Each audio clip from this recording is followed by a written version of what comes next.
Hey everyone, I'm Kat, and this is going to be one of those more kind of serious vlog type things. This time I'm doing a vlog about dealing with depression and anxiety, because they're both things that I have been a victim of and am a victim of, and a lot of people come asking for advice about these kinds of things. I've had people like messaging me and stuff asking, you know, how to deal with being suicidal and being depressed and things like that, and I wanted to make a video talking about it because I want to be able to at least maybe help at least maybe one person. If I can stop one person from wanting to die, then that for me is enough. So here we go. Since I've experienced it myself, I'm going to share some of my personal experiences with you. Now, teens, okay? Teens are the largest majority of people that suffer from these kinds of things, and if you already have a mental disorder like me, such as Asperger's syndrome, it makes you more prone to things like anxiety and depression. Now, it's not a common thing to have Asperger's syndrome, but that's a whole nother matter. But I'm just saying that there are some mental illnesses that will make you prone to things like anxiety and depression. And they're mental illnesses within themselves, and they can make people do things they definitely would not normally do. So the first time I probably experienced depression was in my school years of when I was a teenager. I really despised school, and I just didn't want to go. My attendance record at school was absolutely horrible. I don't even know how I made it out with getting actual decent GCSE results. Like, I got all C's and above somehow. It's very confusing because I was like hardly ever at school, because I hated it so much. And I don't blame people for hating school. And school is one of the reasons that teens are depressed and suicidal, because of the kind of people there are at school. That there's a lot of bullying, okay? And no matter how much we want to think that it doesn't happen, it does. And there's nothing that anyone really does about it, to be quite honest, because when you just get, you know, taken the piss out of and stuff, you know, it lowers your self-esteem and stuff. But nobody really ever gets in trouble for these snidey little remarks and stuff, and there's always going to be people that are saying shit to you and trying to make you feel like you're nothing. There's a lot of people like that around school.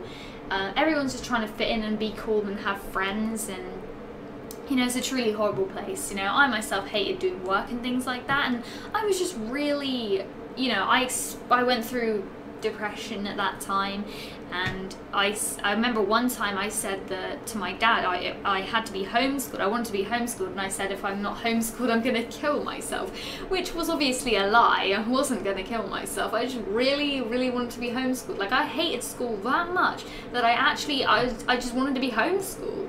But you know what, I made it through, and it was a rough ride, I'm going to say that.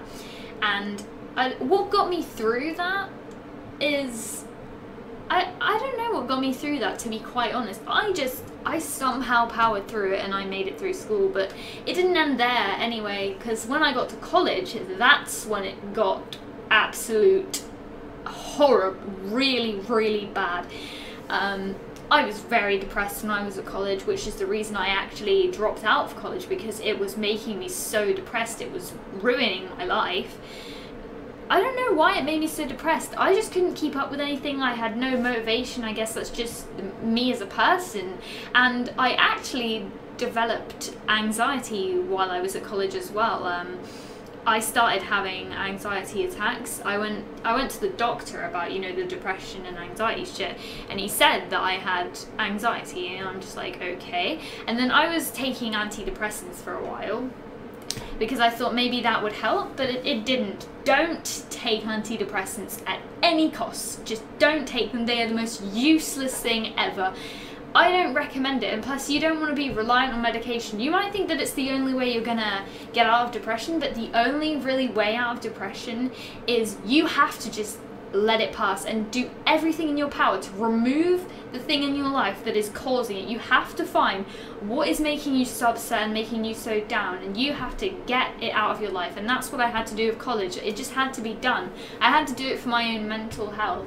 So I wanted to make sure I was being healthy and like not mentally fucked up, which I probably already am. And as for the anxiety, that's something that you can't control no matter what. That doesn't really go away, not for me anyway. Like, I still have really bad anxiety, and I have anxiety attacks and stuff. And if you don't know what an anxiety attack is, basically I'll tell you the symptoms of it.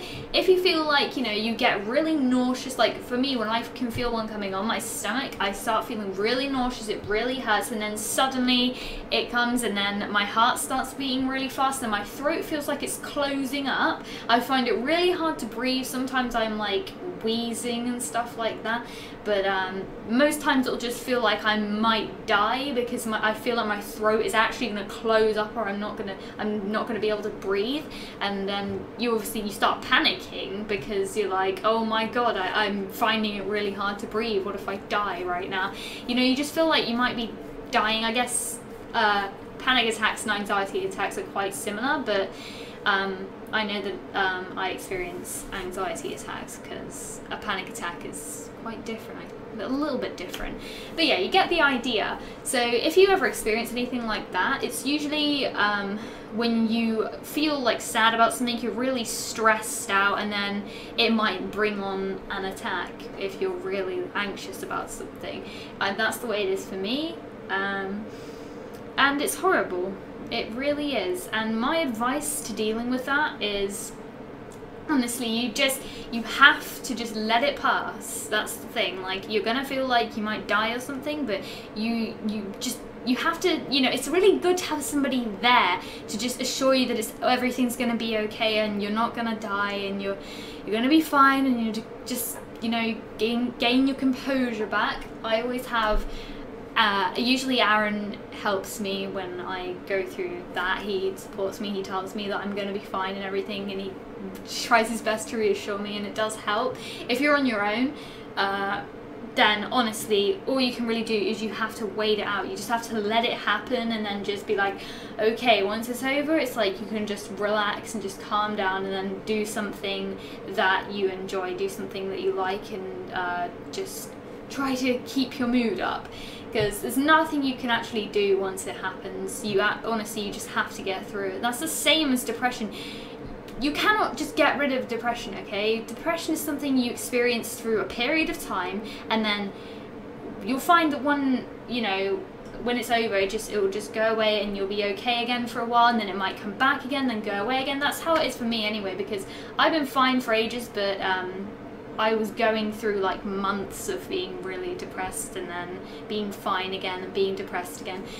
And yeah, as soon as I left college, I haven't been depressed since, but I've had anxiety due to probably self-esteem issues is one of the causes. When I feel like I'm not good enough, or I'm a really shit person, and I'm useless, and I don't have a purpose, and things like that. When I just get really down about that, that's when I start getting stressed out and being anxious and kind of like suicidal. But there's only one time, I guess, when I actually really thought, like really, really badly wanted to die, and I remember that actually. Just this sudden feeling, like I was already like crying really bad. I was really upset about something, really just going insane, and then I just was like, oh my god, I really want to die, I can't do this anymore. And you know, you're gonna feel like that at one point or another in your life, and my advice for you, the only thing that ever stops me from doing something like that is think of the people around you, okay, the people that care about you, and then just imagine you die, and then imagine their reaction, and then how their whole life is changed because you're gone. You are a part of someone's life, and if you were to just go, their life would just be wrecked, and they would be so sad, and maybe they wouldn't even want to go on, because you can be so important to somebody that they would die for you, and if you died, they would want to die. Like, so please, just don't do it.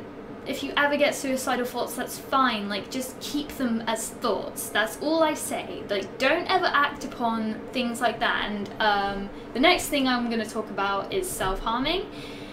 I'm going to tell you my experience, Some of you may know, some of you may not. I have self-harmed, and I'm gonna say that a lot of people have, and more people than you would think. Even people that are your friends, they probably have.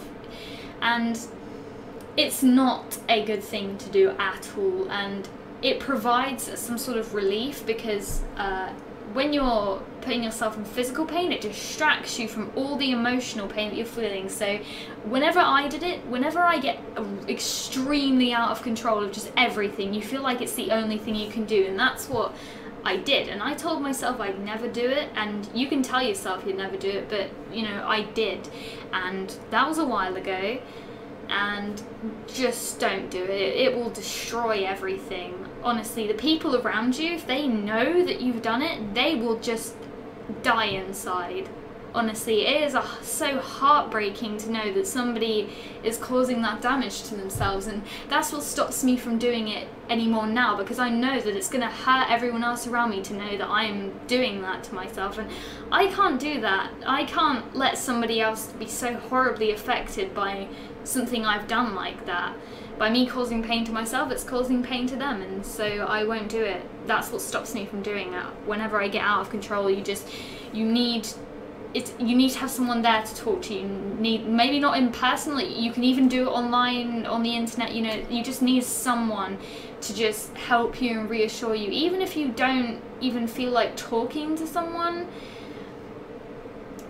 it's really what you need to do. You know, it's good to have somebody physically there more than anything, I'm gonna say that. So even if it's like a parent or a sibling, like, just please, that is what is gonna stop you from doing it. Just having somebody there when you get really out of control. And that was the problem. I didn't have someone physically there, and that's what caused me to just do it impulsively.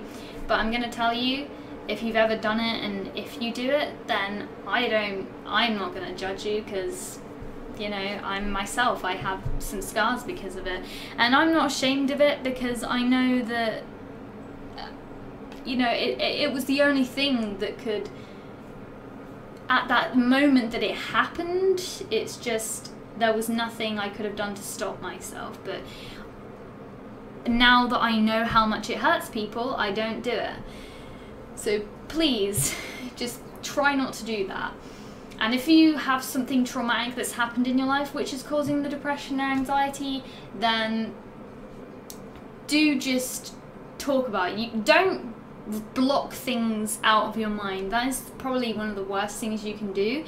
But if you face up to what has happened and you think, well, at the end of the day, it's happened in the past, it's gone now. I've done some really bad stuff in the past, and I've really moved on from that now, because I faced up to it, I realised what had happened, and I'm like, okay, I don't even think about that now, because that was just in the past, it's gone. If you come to terms with and accept what has happened, and you realise there's nothing you can do about it now, there's nothing you can do to change it, it's happened and that's that. You have to accept it, and then you can move on. You can't just block it out of your mind, not think about it at all, not have accepted what's happened. But if you've accepted and moved on, then that is the steps to beating things like depression. You just have to face up to what's happened in your life, all the bad things, you know, you have to face up and just accept that they've happened, and that's that, and that's the way life is. And, you know, everything, this is such a cliche thing, everyone says that things get better, they do in time, but then at the time you feel like, okay, this is not going to get better, this is not at all, because that's how you feel at the time. But then fast forward, it's going to be okay. You just have to get through all the horrible emotional pain, and then everything's going to be okay. I think that is everything that I did want to cover in this video. Just best tips for dealing with depression and anxiety is just let them pass. You heal through time, and you know, if you just get through it, then you're a stronger person because of it, because of all the stuff you've experienced, all the emotional pain you've experienced, and you'll be better at dealing with it as time goes on as well. So my best advice, if you're suicidal, please just think about all the people that care about you, and if you don't think anyone cares about you, then I do. So you can go ahead and it's really easy to talk to me, you know, you can just tweet me anytime. I'm like always on Twitter, you can always ask me for advice and talk to me. And yeah, I hope this video helps you with dealing with things like anxiety and depression and being suicidal and all that stuff. I've shared some of my personal experiences with you guys. So I hope that you are all well and you're not depressed or anxious, but if you are, then please just let time heal you, because time heals all wounds. That's all I'm gonna say. It's all gonna be okay in the end, guys. Thank you all for watching, and I'll see you in my next video.